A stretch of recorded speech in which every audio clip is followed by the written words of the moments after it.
Feliz tarde amigos, bienvenidos a Espacio Político. En esta ocasión abordaremos un tema que, si bien es cierto, causa mucha polémica en las plataformas, en las redes sociales, en la prensa, etcétera, etcétera, muy poco se profundiza al respecto. Para nadie es un secreto que a inicios del siglo XXI nos encontramos con que los movimientos de izquierda arribaron en mayor medida al poder, accediendo a través de los mecanismos democráticos. Sin embargo, hemos visto cómo esta experiencia, en algunos casos muy destacables, como el caso venezolano, nicaragüense, incluso el propio tema de El Salvador con Nayib Bukele, estos liderazgos avasallantes al acceder al poder empiezan a transformar las estructuras y el equilibrio de poderes de cada uno de estos estados. Estos movimientos se agrupan en el denominado Foro de Sao Paulo, actualmente llamado Grupo de Puebla. Y es por eso que el tema de hoy es este, Foro de Sao Paulo, amenaza o progreso. Para hablar de este tema y darle un enfoque académico, apegado a la objetividad y a los hechos reales, tenemos como invitado a un gran amigo de este programa, como lo es el politólogo y profesor universitario Miguel Alonso. Bienvenido, profesor Alonso. Buenas tardes, Guillermo. Muchas gracias por la invitación. Agradecido con usted, profe. Profesor, quisiera que comenzáramos analizando sobre qué es el Foro de Sao Paulo.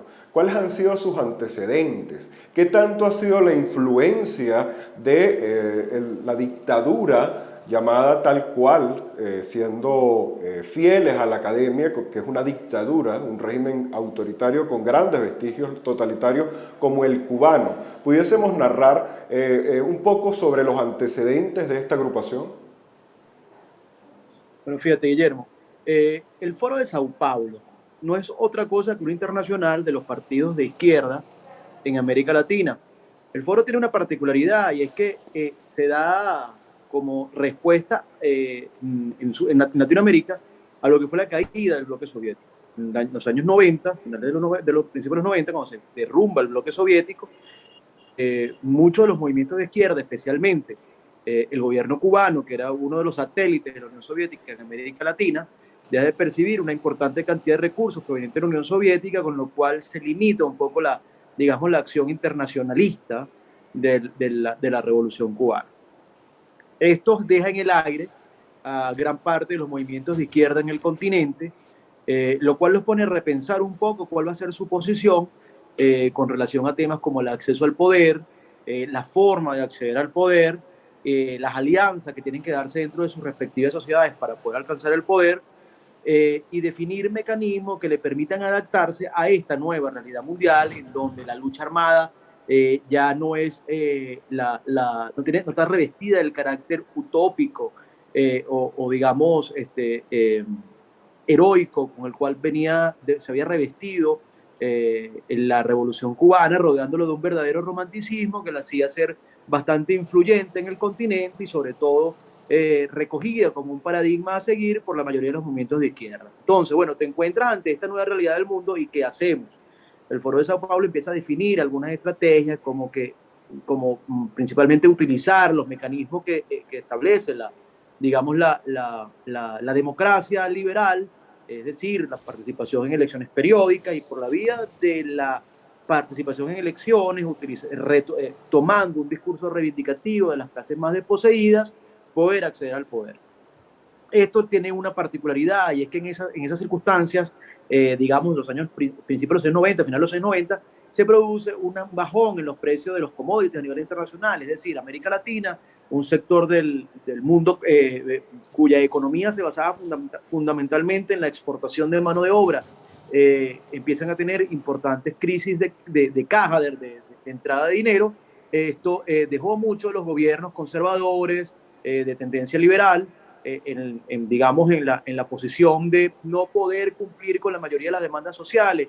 Recordemos, por ejemplo, que en el año 98 el barril de petróleo venezolano llegó a rondar los $6, por ejemplo, nada que ver con los ciento y pico de dólares que costaba cada barril de petróleo durante buena parte del periodo de gobierno de Hugo Chávez, por ejemplo, o los 20 y pico o 30 y pico de la Venezuela Saudita. Entonces, hay una gran crisis del Estado del Estado en América Latina y, por supuesto, digamos, una profundas críticas con el modelo democrático.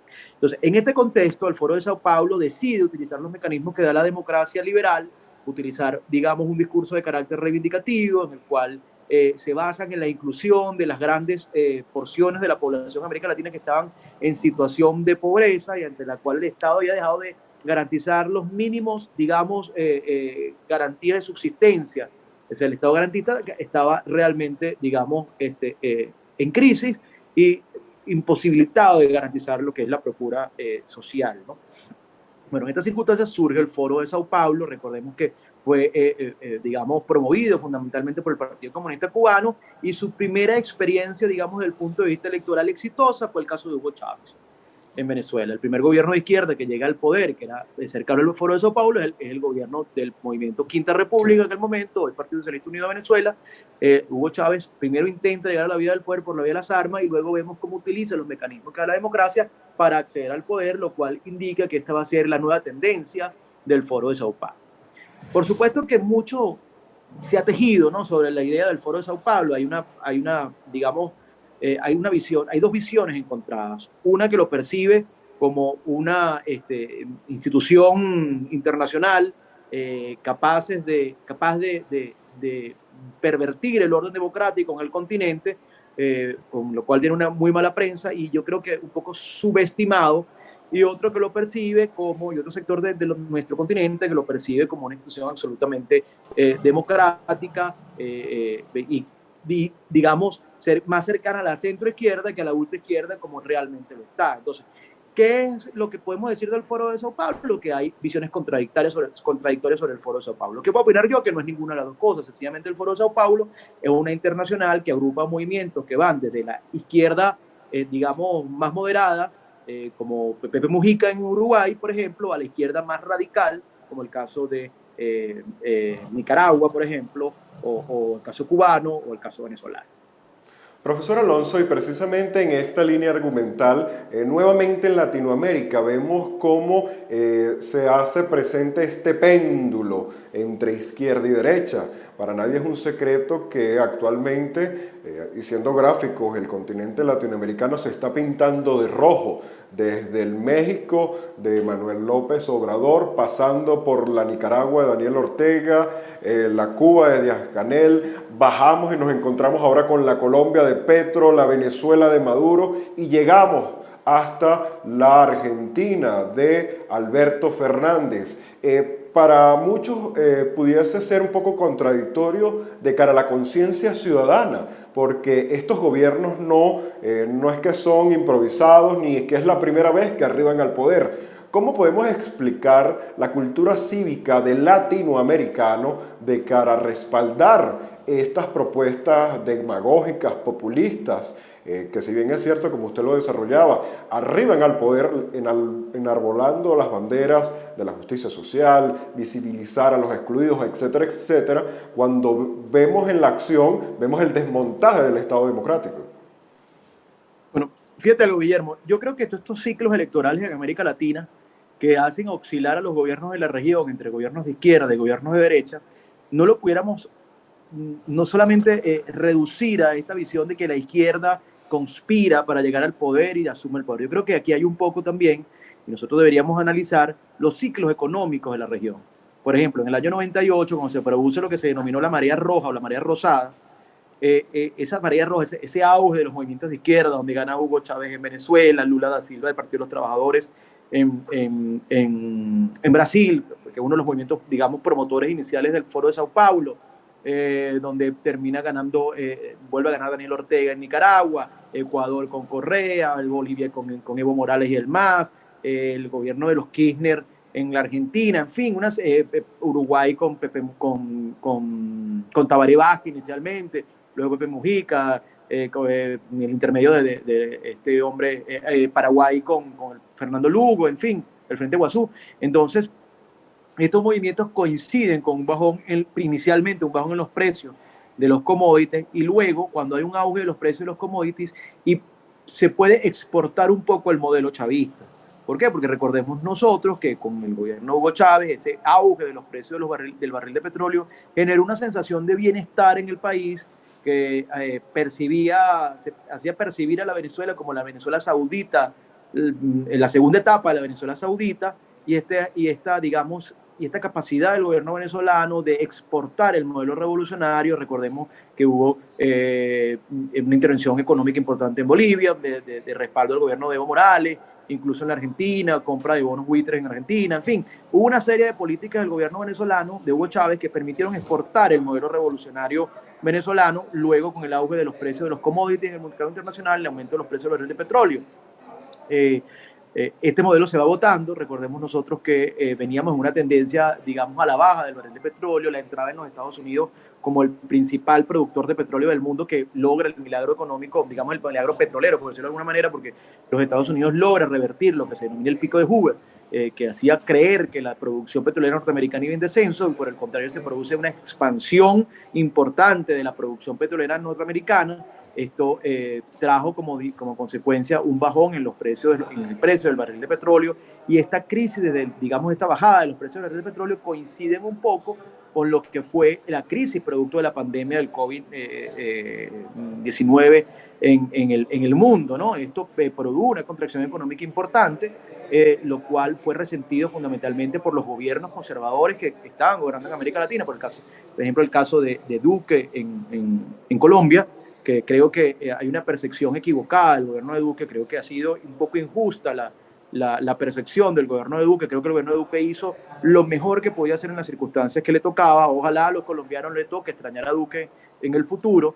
Pero bueno, esta crisis, este bajón de los commodities, esta crisis producto de la contracción económica que supone la paralización de golpe de la economía mundial como consecuencia del COVID, dejó en una posición un poco, digamos, difícil a los gobiernos conservadores, y viene un auge de los movimientos de izquierda, y volverá de nuevo seguramente, porque fíjense lo que está ocurriendo, por lo menos en el caso de la Argentina, donde hay un gobierno de izquierda, digamos, la proyección a futuro indica que no volverán a ganar el justicialismo o, digamos, el kirchnerismo en la Argentina, que vendrá un gobierno de la derecha argentina. En el caso colombiano está gobernando la derecha, vendrá un gobierno de la izquierda. En el caso de Brasil, donde está gobernando la derecha, parece que va a ganar el Partido de los Trabajadores de Uruguay con Lula. Entonces, en fin, hay una, digamos, un desajuste de los ciclos, que nada tiene que ver con lo que ocurrió en los años 90, donde toda la región se trasladó hacia la izquierda.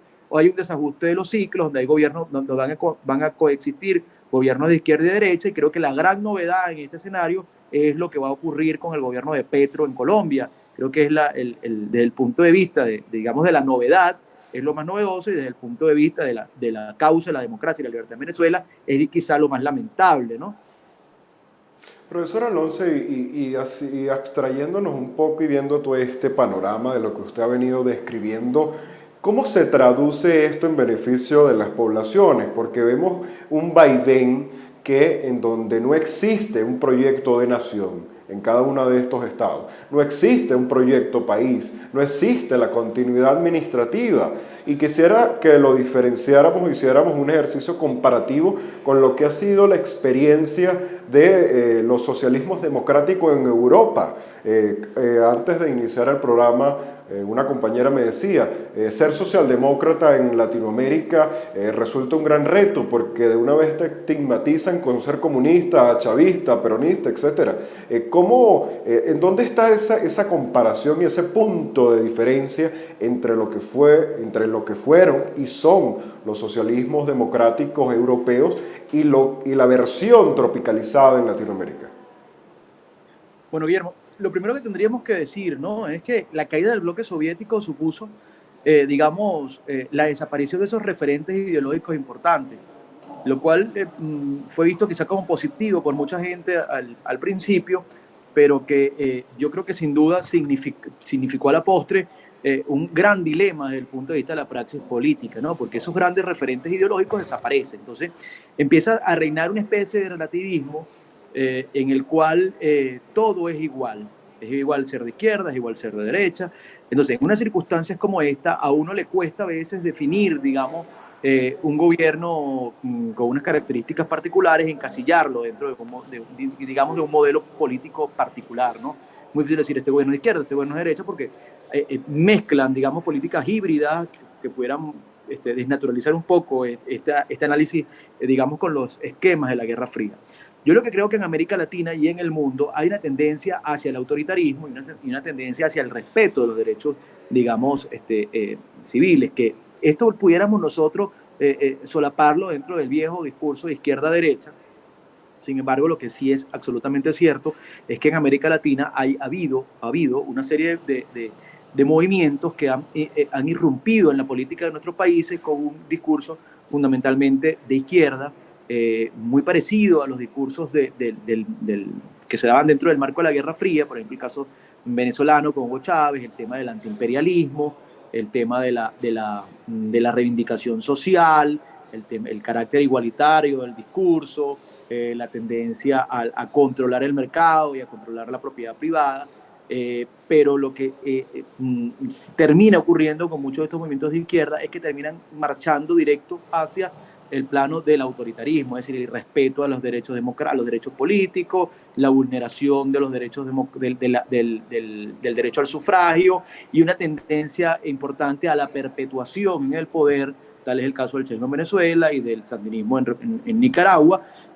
una marcha hacia la perpetuación del poder, y por otro lado una izquierda, digamos, un poco más moderada, que se adapta a las reglas del juego democrático, en el cual nosotros pudiéramos mencionar sin duda el Partido de los Trabajadores en Brasil, el cual fue despojado del poder. Dilma Rousseff fue despojada del poder por la vía del impeachment. Hoy se presentan de nuevo como una opción importante a tener el poder. Entonces uno puede tener críticas fundamentales sobre las políticas una vez que lleguen al poder. Lo que uno no puede dar de reconocer es que hay una izquierda que es, digamos, moderada, que acepta, al menos formalmente, la realidad del juego, y cuando pierde elecciones o cuando es echada institucionalmente del poder, sale del poder y se prepara para volver. Lo mismo que ocurrió en Argentina con el kirchnerismo. Entonces hay que hacer una distinción entre estas dos izquierdas, una izquierda autoritaria y una izquierda más moderada. En el plano de los movimientos conservadores o de derecha, nosotros tendríamos que decir que uniformemente hay una tendencia de estos movimientos, digamos, a respetar las reglas del juego democrático. Por ejemplo, en el caso colombiano, que lo acabamos de ver, la derecha acaba de perder la elección en Colombia, reconoce los resultados y acepta los resultados. Es una incógnita lo que va a ocurrir en Brasil con Bolsonaro, aunque desde el punto de vista del ejercicio del poder de Bolsonaro no ha habido violaciones importantes de los derechos humanos, como se ha ocurrido con la izquierda autoritaria. Entonces, digamos que la derecha tiene una disposición natural, digamos, a preservar las reglas del juego democrático, mientras que al menos una parte de la izquierda tiene una tendencia a vulnerar las reglas del juego democrático y a intentar establecer regímenes de carácter autoritario para perpetuarse en el poder de forma indefinida. Entonces, estos son visiones particulares, digamos, tienen visiones particulares de lo que es la realidad política, y digamos que la diferencia fundamental está relacionada con el tema de cómo conciben el ejercicio y digamos, el acceso al poder. Digamos que hay una tendencia a respetar la forma democrática de acceso al poder, pero una vez que llegas al poder tienes una manera distinta de ejercer el poder, ya sea de forma autoritaria o de forma democrática, y esto es un mal que afecta fundamentalmente a la izquierda. Por lo tanto, la posición de la izquierda en el continente parecía que quedaba muy trastocada. Sin embargo, el éxito de Petro en Colombia pudiera cambiar un poco esa tendencia en el continente. Vamos a ver qué termina ocurriendo con Petro en el ejercicio del poder. Una cosa es hablar antes de llegar al poder, y otra cosa es ejecutar en el ejercicio del poder, ¿no? Una cosa es el candidato y otra es el presidente. Profesor, y precisamente en esto que usted viene conversando, cuando estos regímenes políticos acceden al poder, estos modelos políticos, mejor dicho, el trayecto de su estadía y en su ímpetu de aferrarse al poder, también activa viejos taras de las sociedades. Tocando el tema venezolano, hoy en día, tras 23 años de un régimen autoritario como el de Chávez y Maduro, con vestigios de totalitarismo, ha hecho que un segmento de la población nuevamente venga a enarbolar las banderas del perejimenismo, del gendarme necesario, de un Juan Vicente Gómez. ¿Qué tan dañino es esto para la democracia? Porque es importante recordar que el fascismo nace como una respuesta al comunismo, totalmente dos puntos extremos. Claro, te entiendo, Guillermo. Fíjate, ¿qué criterio tengo yo? En América Latina, el Estado siempre ha tenido dificultades para poder, digamos, satisfacer las necesidades de la colectividad. O sea, el Estado tiene funciones mínimas que debe cumplir, educación, salud, seguridad y tal. Entonces, muchas veces el Estado se ha quedado imposibilitado de cumplir con esta serie de demandas, con lo cual este descrédito de los gobiernos es trasladado inmediatamente a la democracia como modelo de gobierno.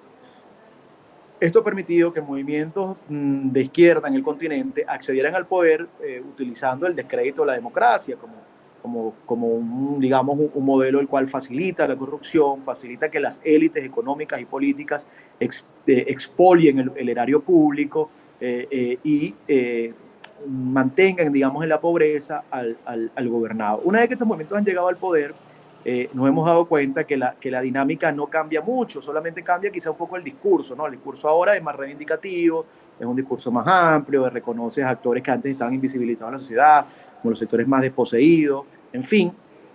Pero, digamos, el accionar de estos gobiernos sigue siendo más o menos similar a lo que viene ocurriendo con los gobiernos conservadores previo digamos, a la ola rosada, que dicen algunos, la ola roja que se produce en los años 90.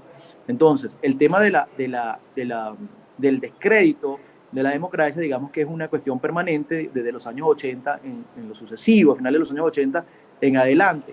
Sin embargo, la mayoría de las encuestas a nivel latinoamericano, cuando a la gente se le pregunta sobre el valor de la democracia, la gente valora positivamente la democracia, a pesar de que valora negativamente a los políticos que hacen política dentro del modelo democrático, ¿no? Con esto nosotros pudiéramos decir que el problema es o sea, digamos, el descrédito fundamental es de las élites que gobiernan nuestros países y no del modelo democrático como modelo, digamos, paradigmático de organización de la sociedad. Entonces, ¿qué creo yo que deberíamos nosotros pensar? Hay que pensar claramente en una amenaza, y es que la democracia muchas veces es desmontada, es destruida por movimientos y líderes políticos que utilizan los mecanismos de la democracia para poder llegar al poder. Con lo cual nosotros pudiéramos afirmar que la democracia está carente de anticuerpos, es carente de anticuerpos al germen del autoritarismo, ¿no? Cómo la democracia se defiende de los autoritarios, y es difícil porque una vez que llegan al poder, es difícil aguantar el empuje de los movimientos autoritarios, generalmente acompañados de un apoyo popular importante, porque son movimientos populistas autoritarios, ¿no? Por ejemplo, el caso de Nayib Bukele entraría en este análisis. Sí, yo creo que Bukele, por supuesto que no es un movimiento, Bukele no es de izquierda. Bukele es claramente una persona pro mercado, una persona derecha, pero sí tiene prácticas pues son cercanas al autoritarismo, ¿no? Entonces, ¿qué es lo que ocurre? Que la democracia se queda en un estado de indefensión, porque estos movimientos son profundamente populistas, tienen gran apoyo popular. Bukele acaba de ganar una elección parlamentaria hace un año quizás atrás, y lo ganó con altísimo nivel de aceptación. Entonces, ¿cuál es nuestro principal problema? Es que no construimos instituciones. En América Latina no se construyen instituciones porque, digamos que la democracia es carente de anticuerpos. La República tiene mecanismos para defenderse de los autoritarios y son las instituciones fundamentalmente. Entonces, en la medida en que América Latina no piense, ¿verdad?, en consolidar instituciones, en esa medida nosotros estaríamos siempre expuestos a los liderazgos mesiánicos.